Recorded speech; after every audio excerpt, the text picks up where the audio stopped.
This is the very last sheltered instruction session. Okay, everybody. 1, 2, 3.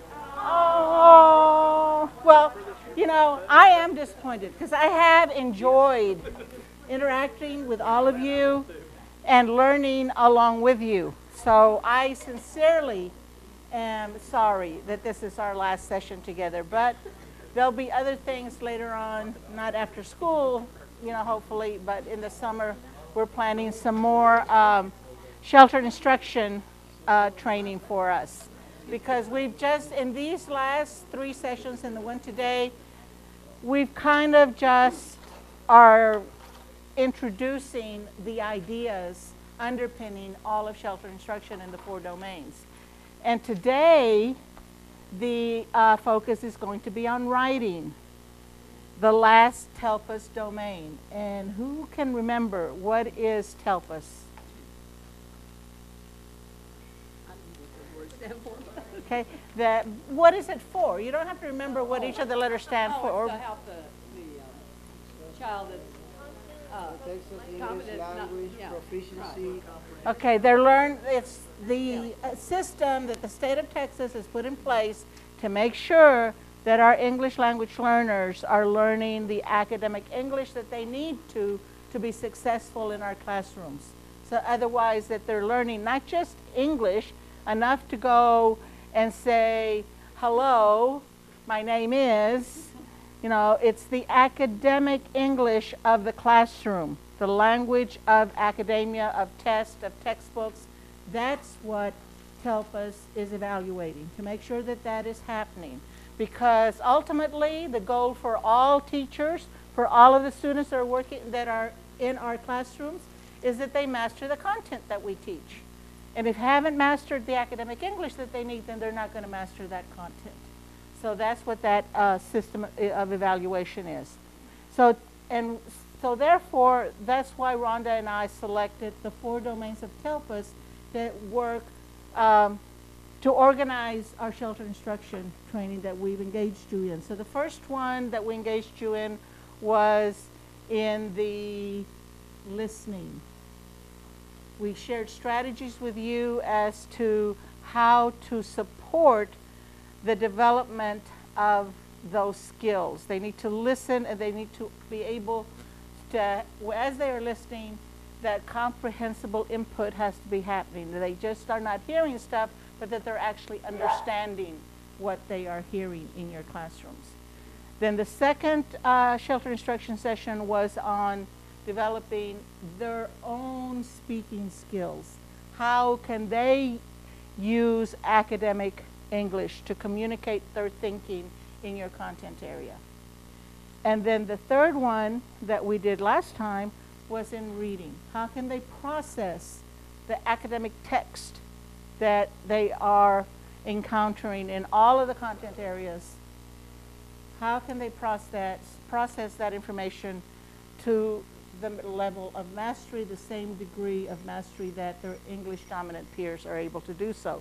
And today's is going to be so how do we support the writing so that they are using that academic vocabulary, that academic language in their writing skills.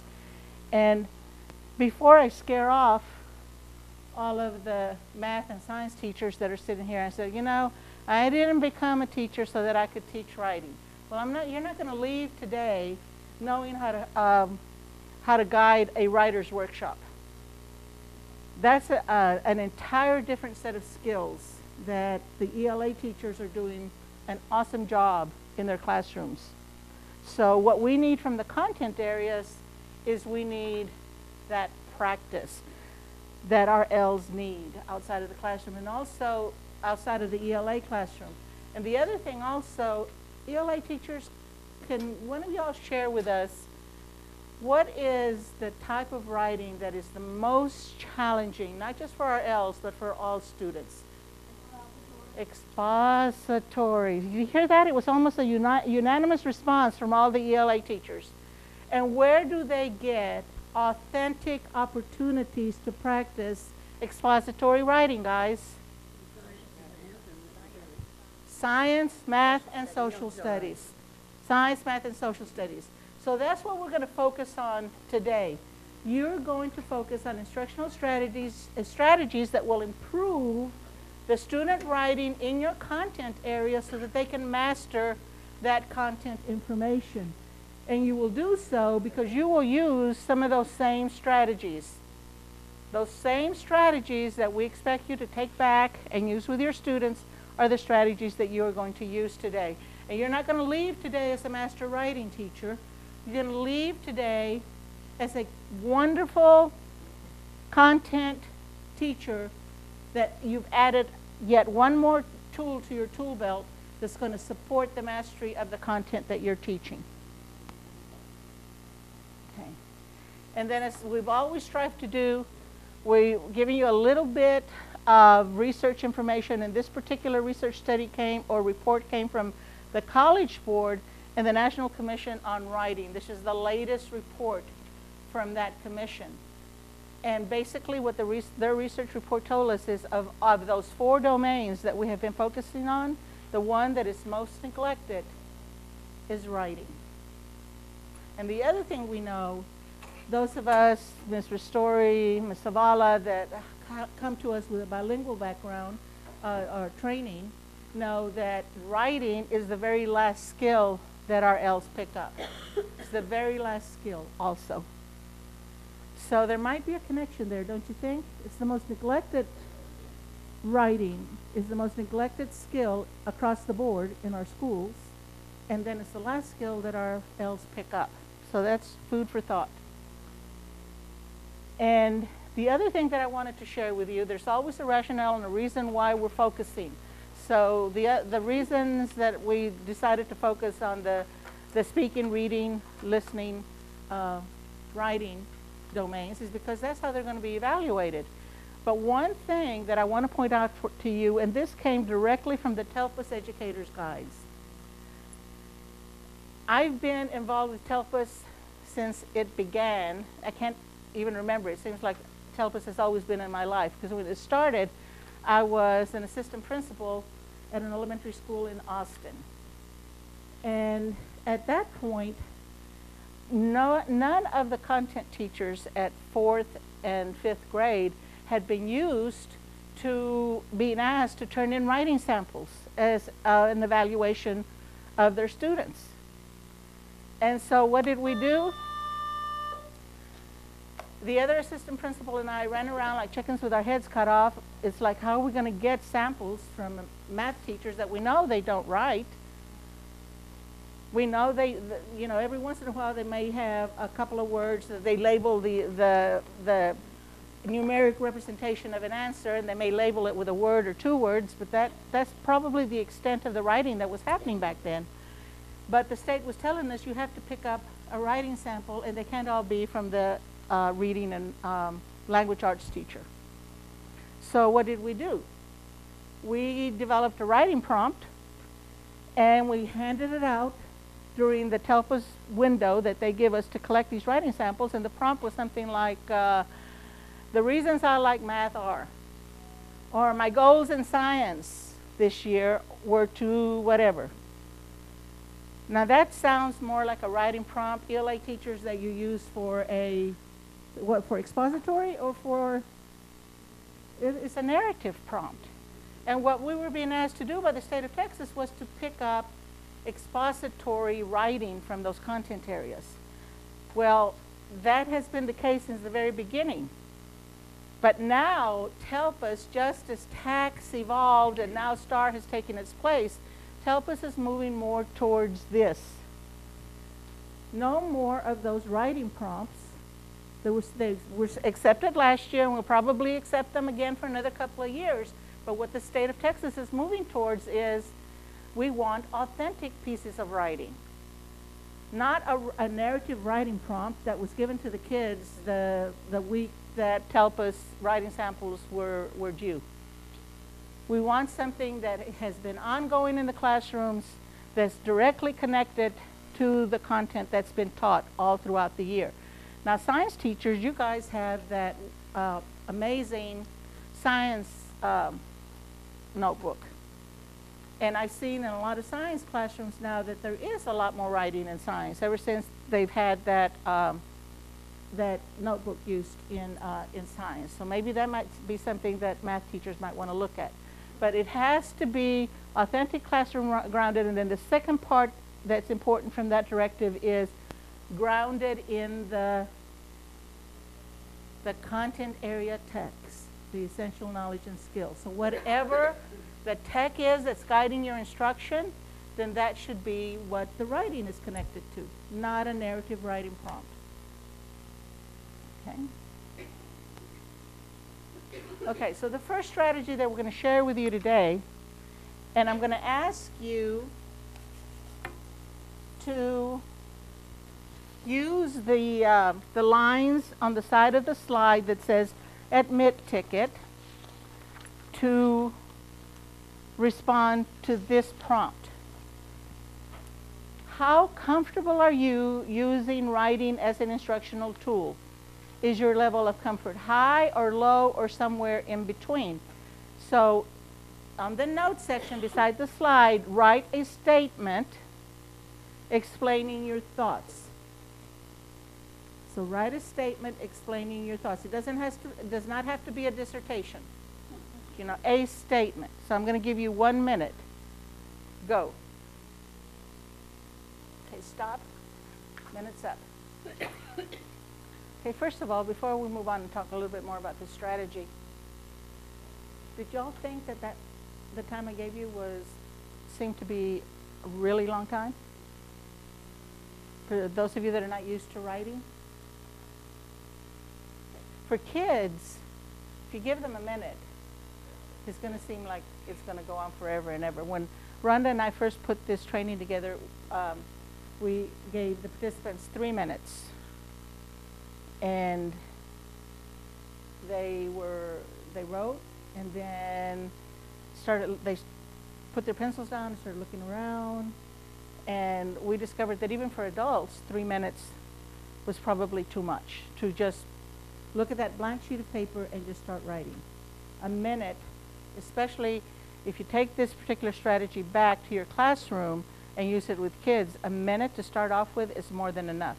If you want to give them 3 minutes because you want to get more information from them, then you build up to those 3 minutes. Okay? So, what do you think? I want you to think first, before we start talking, what do you think would be the benefit of starting your class with this type of warm-up? If you're your math class or your science class, what are y'all studying right now, Mr. Arnold? In science? Energy transfers. So it might be, it's not the first time they've ever heard the word energy. They've heard it before. So it might be that the prompt is, take a minute, write down everything that you know about energy. Or in the math class, what's the current lessons in math? Ms. Zavala? We're doing algebraic expression. Algebraic expression. So it could be a simple prompt like, what do you know about algebra? Write down everything you know about algebra. Okay? Social studies. What's the tech right now? The Louisiana Purchase. Westward expansion. So what do you know about American history and how we got from the New England colonies all the way across the United States to California? What do you know about that? How did we grow to be this big country that we are today? What do you know about that? So what do you think the benefit would be to start your class off that way, or the beginning of a unit? Think about that, and then turn to your partner, or in your table group, talk about that. What would be the benefits? Go. So there's a couple of things. I didn't get to go all the way around because there were some really, very pithy conversations going on in these two tables. Okay, look that word up tonight if you don't know it. Okay, all right then. So one of the comments from this table was that one of the things that I'm sorry, I don't remember your name. Loiselle, Stormy. Okay. Stormy that, is fine. that Stormy commented on this when she has English language learners that are in her classroom transitioning from the bilingual classrooms. They have difficulty with the sentence structure, just the basic sentence structure. So that is something that as an ELA teacher absolutely has to be addressed because the sentence is the basic building block of all writing. So it absolutely needs to be addressed. However, for these strategies that we're doing right now, for the most part, I'm not going to, if I were just starting to implement this type of strategy, all I want is for them to get used to putting their thoughts on paper, whether it's pencil and paper, or if it's on the computer, which was the comment from this table. Can it be on a computer? Can they do the admit ticket on a, absolutely. As long as they see those thoughts appearing either on the page or on the screen. That is writing. Okay? So, and the reason that we don't want to stress too much in the content areas, the grammatics and the mechanics of the writing, is because we want them to get their thoughts and ideas down on paper and be comfortable with that. Now, start the year out like that. So now that they're starting, let's say it's mid-year and you've been using these strategies throughout the year and they don't have any problems at all getting their thoughts down on paper, now is the time to start having like a little mini writers conference and saying, where would you put a period in what you just wrote? Where's the end of this thought? Where's the beginning of another thought? What does your English, your reading teacher tell you whenever you're editing your papers in her class? Use some of those techniques because stuff's been going on in that ELA classroom. Teaching has actually been going on, so they know how to write a complete sentence because Stormy has made sure that they know how, and all the other ELA teachers. But something happens between the time that they walk out of that ELA classroom and they walk into the math classroom. It's like they leave all that in that ELA classroom and it doesn't travel with them to math. And so by this point in time, mid-year, if you've been doing all these strategies from the very beginning, a simple reminder. Remember what you learned about writing a sentence. Remember what you learned about writing a paragraph. But the first step is the biggest for content teachers, just providing those opportunities to write. Okay, so, and then the comment that you made about how this would be beneficial in your math class. Would you like to share that with everyone? Well, I was just saying, like, you know, if you had a one-on-one that, you know, like, you know, how do we say, you know, write incomplete sentences, you know, how do you find common factors, like, write that procedure or that process. Would help, you know, if they could articulate that, it would kind of help to solidify the process in their mind a little bit better than, you know, in addition to doing it, you know, doing it and then talking about, like, if they had to, you know, you could even say, okay, if you were going to explain, you know, to, you know, your mom how to do this, or, you know, to one of your friends. Absolutely. Yeah. And especially if you do it before you actually go through that process again in the direct teach, because it's something, oh, I already knew some of this. I already knew some. I'm not starting from scratch in what I'm being taught today. So that validates what they already know. And then the whole big picture of what they need to learn that day is minimized. I know this, I know this, I know this. I just need to put these pieces in that my teacher is teaching me today. So think about what our kids go through every day of their lives in the schoolroom. They go to math and they get a whole, 50 minutes or so of instruction. Then they go to science, they get another 50 minutes worth of instruction. And then they go to social studies and another 50 minutes. That's a lot of information that they're having to process. So if you use this type of technique, then, you know, I've been sitting in classrooms all my life. I've learned something. So I don't have to remember as much as I thought I might have. So you've minimized the amount of information that they feel that they will need to master in that lesson. Now, I use this technique as an admit ticket to start off the lesson. But you don't have to start it off that way. You can stop halfway through your lesson and say, okay, we've been talking about common factors for the last 15 minutes. I want to stop right now, get out a sheet of paper, and write down everything you heard me say about common factors. And in every classroom that I've been in this district, I can't think of a single one where I haven't seen, it doesn't matter whether it's a content classroom or a ELA classroom, I've seen word walls everywhere. So you direct them to the anchor charts, the word walls that you have up in your classroom. Say, look around the classroom, and this will help you get started in your writing. Or, what's another strategy that I've shared with you in these last 3 sessions? What's another strategy you could do to get them jumpstart the writing? You give them the prompt, the sentence stem. Give them a sentence stem to get them started. Okay? And the other benefit, and I didn't hear that at any of the tables that I went around, is stopping at midway or at the beginning or at the end. It's a formative assessment. It gives you immediate insight as to what each student has understood.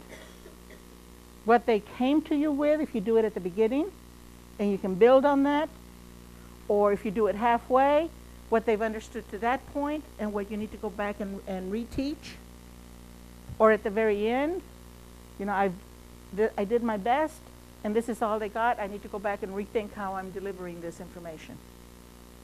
So it can, a formative assessment. We can't afford to wait until the district assessments to find out that what we've been teaching has not taken hold in our kids. Okay, so that is the one strategy, the first one. And we've already done this. Okay. When we take the time to write in our classrooms, it gives the students time to stop and think before they start writing. When you ask them to turn to a partner and talk, before they get to the point of what they're supposed to be talking about, they talk about everything else, right? But when there's going to be evidence of their response in writing, they're going to think more carefully. They're not going to write about what so-and-so said to so-and-so in the cafeteria. It has to be on what you ask them to write about. So that's another reason, another researched basis for why we write. So it gives them time to reflect and dig deep into their psyche of what they really have learned and understood. Okay. So some of these strategies that we're going to share with you today are not brand new. They're things that you may have already used in your classrooms, especially the English language arts teachers. So one of the things that we're sharing with you today is look at what you're already doing in your classroom and think, can I switch this strategy that I'm using? If I'm asking them to turn to a partner, can I ask them to turn to a partner and not talk out loud to each other, but can I ask them to write what they're thinking to each other, which is a strategy we're going to use in just a little bit. So think about how you can take some of those strategies and make it, most of the time when we're speaking, we have an open audience. But when we're writing, it's between the person and the piece of paper, or the person and the teacher and the paper. So it's a smaller audience. And they have to have that in mind. Am I writing to share with my fellow student, or am I writing for my teacher? But it's still a smaller private audience. And for the content areas, this is very important. It's an informal writing. We don't expect you to do a writer's workshop in your content area. Just give them that opportunity to write. Eventually, we'll address the mechanics of the writing. And, and rest assured, the ELA teachers are addressing that. But we just want them to write about the content. And some of the things that you can use in your classrooms to encourage that, the science notebooks are a good example. Math journals, logs, just summaries. If you have a reflection log in math, it can very simply be at the end of each math class, what did you learn today? What are you still struggling with? Yeah, punto. They're done. One or two sentences, that's all. But you got in writing right there while it's fresh on their mind. This is what I understood, and this is what I'm still struggling with. That's simple. Okay? And the strategies can be used at any time throughout the lesson. At whatever strategies you're using to deliver the content, look at that strategy. Is there an opportunity for informal writing?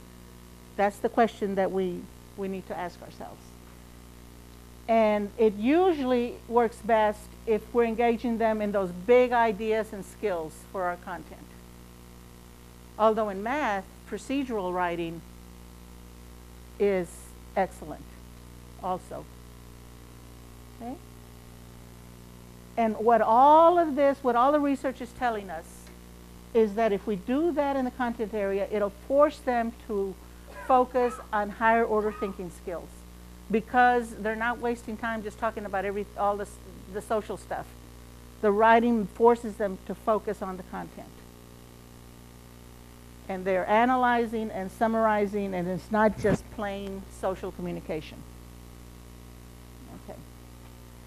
So, this is the next strategy we're going to use. Oh, and did I fail to mention to you at the beginning of the training that I do, Rhonda and I do have an early Christmas present for y'all.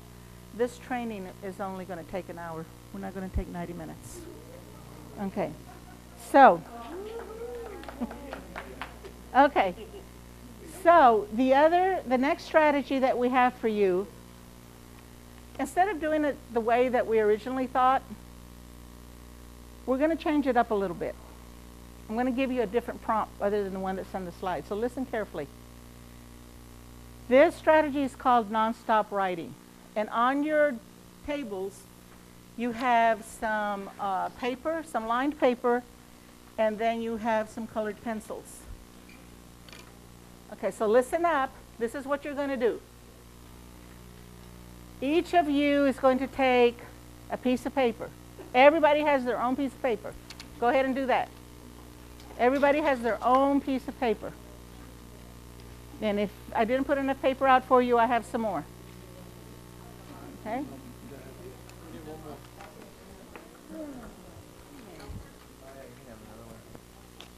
Somebody else needed paper?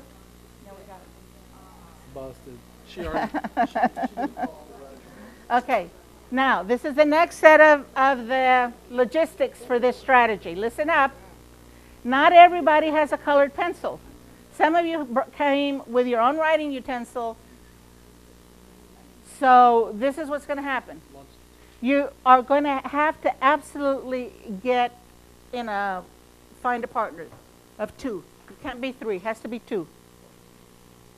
So you might have to, somebody may have to get up and find another partner if there are three of you sitting at a table.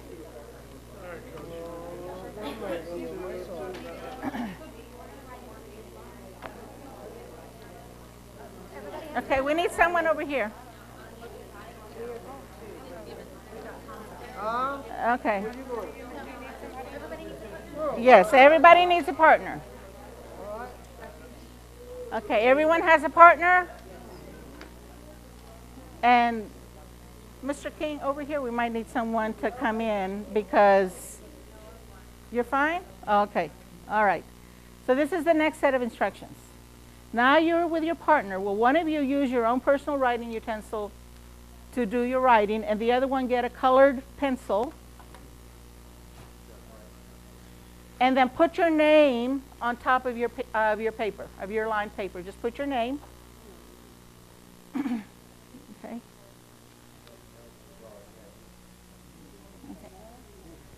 So we're going to do a variation of this nonstop writing. we're going to do a silent debate. A silent debate. Okay, so listen up. So I'm going to give you 30 seconds to respond. Oh, and before we move on, one of you decide right now if you're number 1 or number 2. Okay, done. Done. Everybody knows you're a 1 or a 2. If you're a 1, raise your hand. If you're a 2, raise your hand. Okay, great. All right, this is the next set. Okay, if you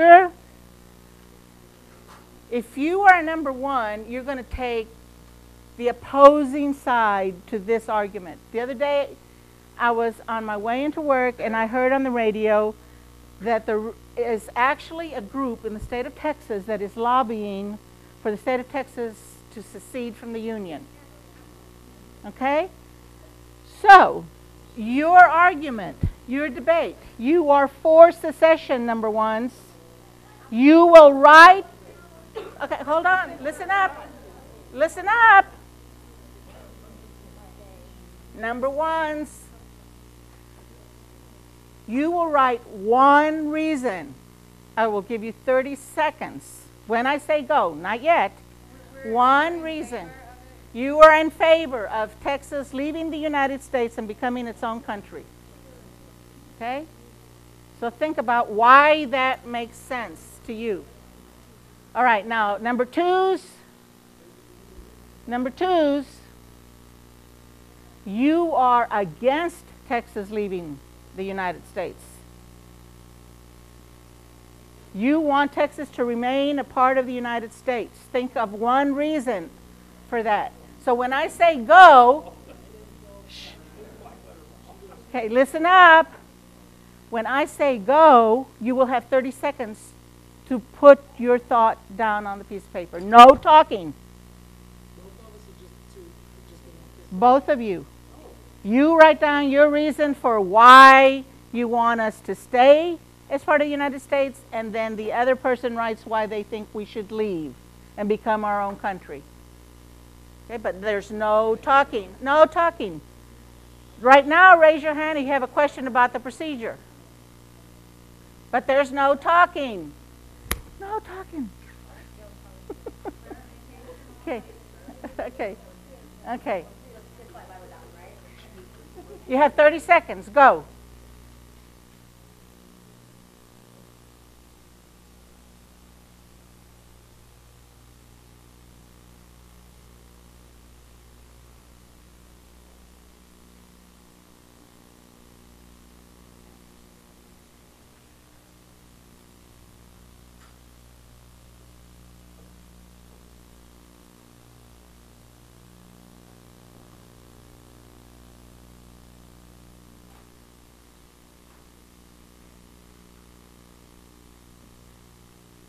Stop. Okay, stop. Okay, still no talking. Now, no talking. It's silent debate. Absolute silence. Switch papers.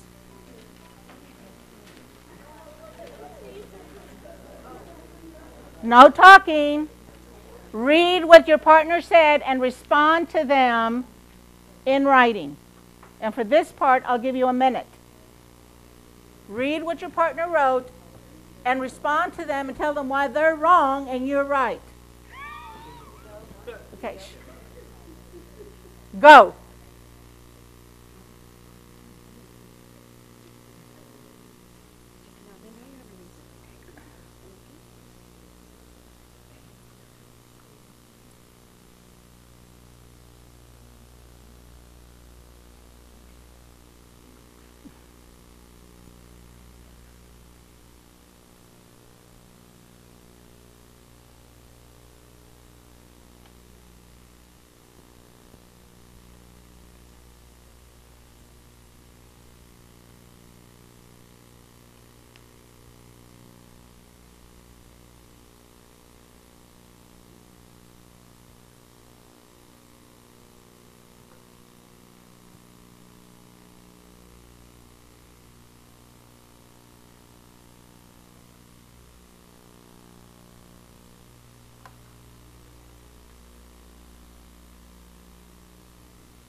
And if you finish responding before the minute is up, put your pencil down. And time is up. Okay, we're going to do one more exchange. No talking. Okay, 1 minute to respond. And go.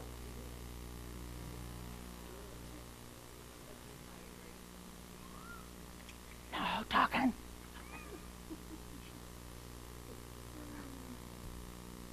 You have to respond in writing.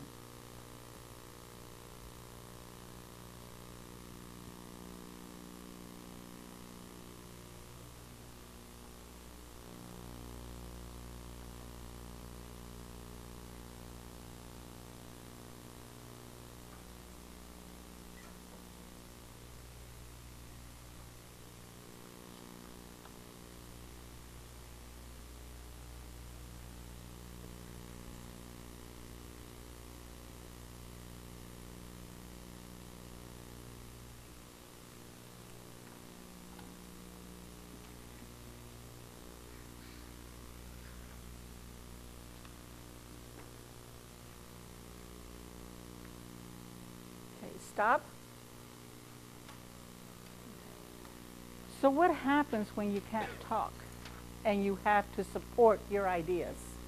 What happened to you? Talk about that. Talk about that. You gotta think quick. You don't have time for nothing. You gotta think quick. You have to, you have to stay focused. Yeah. You have to stay focused.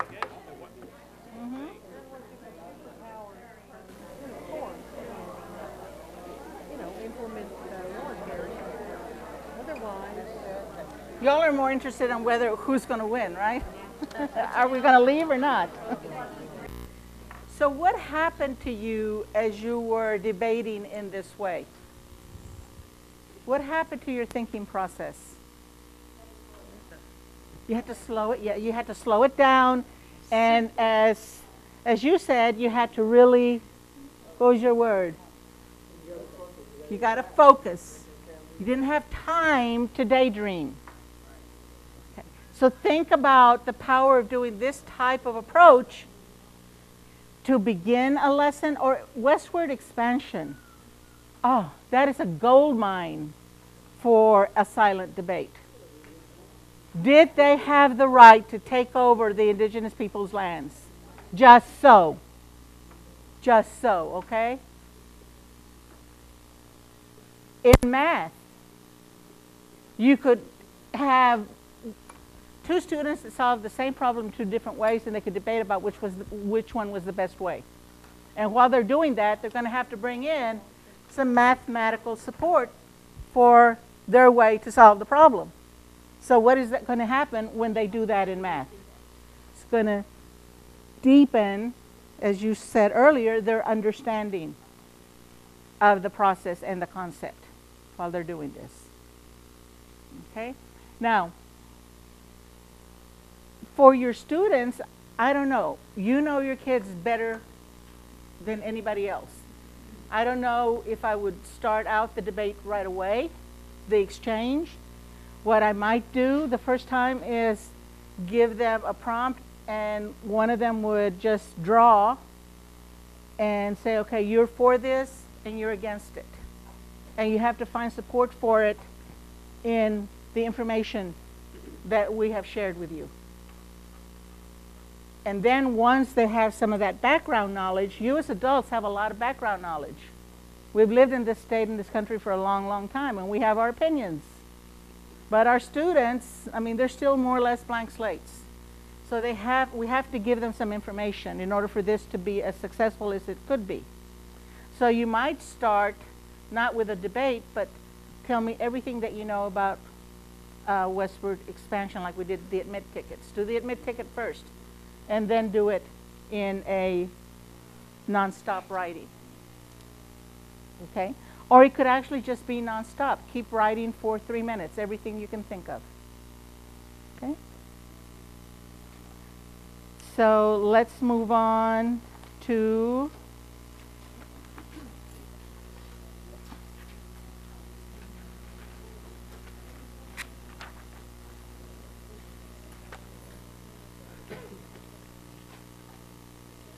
So we're going to do a variation of this. And so there's you can turn the paper that you just used, you turn it over to the other side. And this time it's not going to be a debate.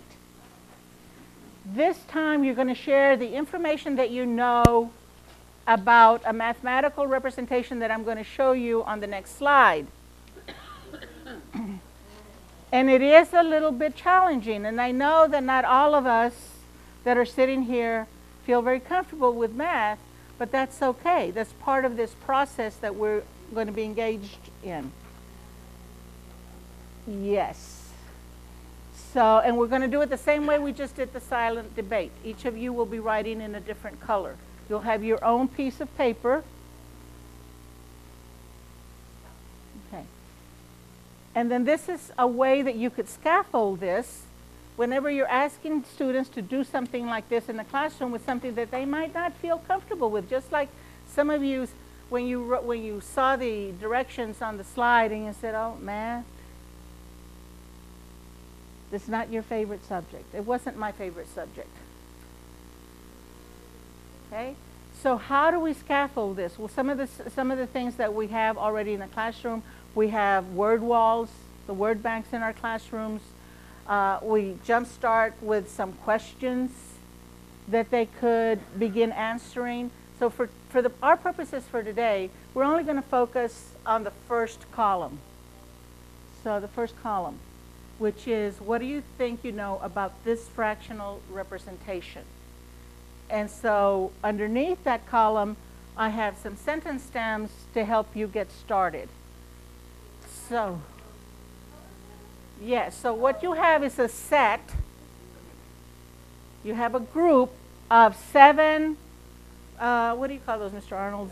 Test tubes. Test tubes. I thought they were beakers, but they're test tubes. You have 7 text tubes, okay? So you have 7 text tubes, and then look very carefully, because at first, when I first saw this picture, I thought that the first 2 were the same color. They're not. One is red, the second one is orange. So you have one text tube that has red liquid, the other one has orange, the other one has yellow, the other one has green. Okay. So what are some things that you can say about this fractional representation? Fractions are, finish that sentence, the denominator is, the numerator is. But after each of those, you say, you also have to interject because, connected to the picture that you see.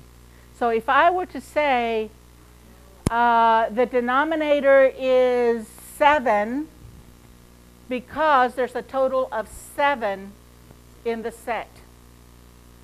It's a total of 7, so the denominator is 7 because the denominator always represents the whole. So that's what I would write down. So write down as much as you can say about this representation. You can use those prompts. You can use the words in the word bank. Could you pull that screen down a little bit since you're back there? See, it'll stay. Thank you. Okay? No, you don't have to. You're just going to answer the first question. What do you think you know about this fractional representation? And then you have the sentence stems underneath that column, and then you have the word bank. So you can use those sentence stems, or you can use anything else. So start writing. And with this one, I can have you and your partner can help each other. You can talk. Talk about what you see. Okay, so now you have had an opportunity to write down what you believe you know about this fractional representation. So then the next step is, this is what I would like to learn. So this is what I would like to learn more about this. Use that word bank. So for myself, I might say, well, I understand how a fraction works, but I'm not real sure what a ratio has to do with that. Ratios confuse me. And it can be that simple. You don't have to, once again, you don't have to write a thesis. It's not a dissertation. So what is it that you would want to learn to help you better understand what you see up here? Is there a ratio up there? I don't know. It could be that simple, what you write down. Okay, go. Okay, so math teachers. Let me give you an example of what happened over here at this table. We had a question about the 3 empty test tubes. So what would the fraction be for that? So that would be conceptual, right? That's understanding the concept of fractions and how to represent those. The other idea that was lacking in this person's feelings about their understanding of fraction, I'm not sure what a numerator is. Basic vocabulary, basic skill. So I can handle that. I already had it planned in my lesson plan to go over basic core vocabulary for this lesson. So I check, and the big idea of fractions is that part-to-whole relationship, and we're going to talk about that. Check already. So is there anything that came up at any of the tables that didn't comfortably fit in either concept, skill, or procedure, or anybody? Okay. But did you see what was happening, though, that in the actual lesson, most of these issues are going to be addressed once you go through this type of process? And it'll happen in social studies, it'll happen in science also. Now, there might be a little outlier there somewhere, and how do we deal with that one kid? And that may be your GT kid, or it may be your English language learner, or it may be your special ed student that we need to differentiate specifically for them. And we have the IEPs for our SPED kids. We have the LPAC information on kids that should help us guide as to what language strategies we can use. And all of you, by the end of this session, are going to be sheltered instruction experts. So there we go. Okay. Okay. Thank you, math teachers. Thank you very much. Okay. And then the last column, that last question at the end of the unit, what do you think is going to happen? I've taken all these papers up to guide my teaching, so at the end of the unit, then I'm going to hand it back to the students, and the last question is to be answered. Is there anything you're still wondering about? Okay. Okay. And that will take a few minutes. Okay. So talk about this particular strategy with the other people at your table. How might you tweak this? How might you change it? Because you do have that power to do any of the strategies that we've shared with you in the last 3 sessions. You are going to have to adapt them somewhat, because none of us live in a perfect world with a perfect classroom group of kids. So how would we tweak this for your content, for your classroom, or for of students that you're working with right now? So talk about that at your table. We're going to do one more strategy, and this one is called probable passages. And you're going to need to write for this one also. So you can write on the side of on the notes lines on your slide, or you can, there's still more paper on the table, you can use that. Okay, probable passages is like this. You do something exactly like what I have on the slide. You have a visual, have the planet Jupiter, I have the word wall vocabulary, and this is your task. You're going to read a paragraph from your textbook or from a handout that I'm going to give you that talks about Jupiter. Before you read that passage, I want you to predict what that passage will look like. What will it probably look like written out? What's the information that you're going to find in that passage about Jupiter? And once again, one of the powerful things about this particular strategy is they've heard about the solar system since they were in elementary school. So they know something. And now this is a good way to find out what is it they do know. In social studies, they know something about the world wars. What do they know?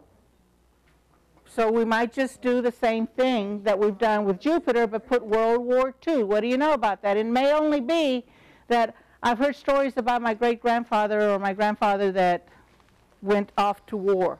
And that's where he met my grandmother in France, or who knows. You know, but at least they know that the war happened somewhere in France because that's where his grandfather met grandma. Okay? So what do you think the passage that I'm going to share with you in a few minutes is going to be about? So now, I haven't told you that it has to be in complete sentences, but what do we know about a paragraph in a textbook? It begins, the first word in the sentence begins with a capital letter. The first sentence in the paragraph is indented. It has punctuation at the end, and is spelled as correctly as it possibly can be. Okay. But since this is a probable passage, it's not ready for publication, we can use temporary spelling, we can use temporary, punctuation, because it's more important that we get down what we know. Okay? So I'm going to give you 1 minute. I'm going to give you 1 minute to tell me everything that you think you're going to read in this textbook.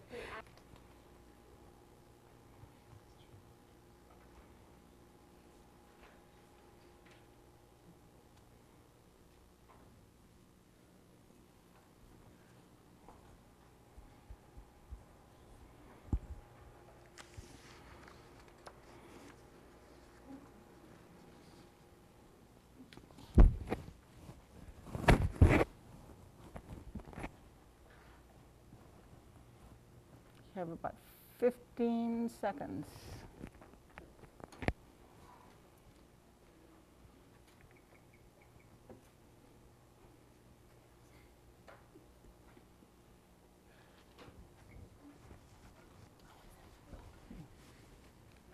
And time is up. Okay, put your pens and pencils down. And I want all eyes on me. And for your students, you may have to even give this direction. Put your hands one on top of the other on top of your desk. And I don't want you to move them again until I ask you to move them, because what students will try to do is while you are reading, they're going to try to write while you are reading. And that is not to be permitted, because you want them to just listen. So you don't have to do it, but I'm just saying, if you do this in your class, you're going to ask your students to do that. Otherwise, they're going to be trying to write while they're listening, and that's going to defeat the purpose. So just listen. This is the actual statement from the textbook. Jupiter is the fifth, and you need to listen, because when I finish reading this to you, guess what's going to happen? You're going to have to go back and you're going to revise your passage to sound more like what it sounds like in the textbook. Okay? So just listen. Jupiter is the fifth planet from the sun and the largest planet within the solar system. It is a gas giant with mass 1,000th that of the sun, but is 2.5 times the mass of all the other planets in our solar system combined. Okay. Now, in your classroom with your students, I might do this. I'm going to do it here. I'm going to read it again. Jupiter is the fifth planet from the sun and the largest planet within the solar system. It is a gas giant with mass 1,000th that of the sun, but is 2.5 times the mass of all the other planets in our solar system combined. Now pick up your pencils and revise your passage to be more closely aligned to what it actually was in the textbook.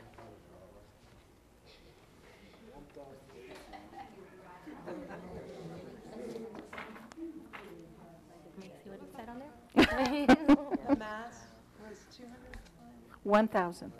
1,000th that of the sun, and it's 2.5 times the mass of all the other planets combined. Okay. Hey, you see what is happening right now? You see this happening in your classroom? What was it that it was it 1,000 or was it 2? I mean, if we're just giving them that information or telling them to write it as they read, are they going to be that interested in doing it? No. I want to make sure that I'm writing what I heard. Is this what I heard? And as you're walking around, this is not a strategy where I'm just going to stand here and not do anything and let them do it. You're walking around and make yourself available. What was it that you said? Was it 1,000? I say, yes, it was. No, it wasn't 2,000. It was 1,000. And what was the second part? There was another number in there. Yes, the other number was. Now, you're not going to do this all the time. This is a very good point. Mr. Arnold, said, we need time, but you're not going to do this particular strategy always. When would you do it? Thinking they have a lot of background knowledge, or if I thought that they had certain areas that they were needing to add on to. There you go. So it might be at the end of a unit to see how much they've gleaned from the unit you've just taught. I would do it at the beginning and at the end, because that way you can show the kids, it shows them what they've learned. Mm-hmm. At the beginning, they'll do it and it's just a self-evaluation. Mm-hmm. Good point. Any other insights on this particular strategy? Okay. All right, so then that's the last strategy that we have to share with you today. And before we move on, though, I have to share this information with you. Our boss, Kathy Cawthorn, who is the director of curriculum, asked us to list all the strategies that we've shared with you guys in these sessions, because she in turn is going to hand them over to the principals, and they are developing a walkthrough form. And I'm not sure at what stage of implementation that is. This is the very beginning, but there'll be a district, what the district is doing, all the district initiatives, they're trying to put them all on one common district-wide walkthrough form, so that when we go into classrooms, throughout the district, we can look at the same information that have been district initiatives and see how they're being implemented across the district. And so it will provide data back to the district as far as how we're doing as a district as a whole. And that what more training we need to do to support you in the implementation of the different types of strategies. So this is the actual list that the principals are getting. And then for your information, this is how we've been leaving each session, that what we've added to the tool belt, you have these 8 strategies and variations thereof that we've modeled throughout the 4 sessions. So the first one that we started out with was speaking in complete sentences. What to say instead of I don't know. Give one, get one. Engaging students in the content and language objectives. Vocabulary development using the FAIR model and the word analysis strategies, where we broke apart the words according to their root and Greek and Latin parts, the prefixes and suffixes. And then today, the admit ticket, the silent conversation, and the probable passages are the strategies that we have engaged you in. And that's the end. Thank you. Y'all have been a wonderful audience.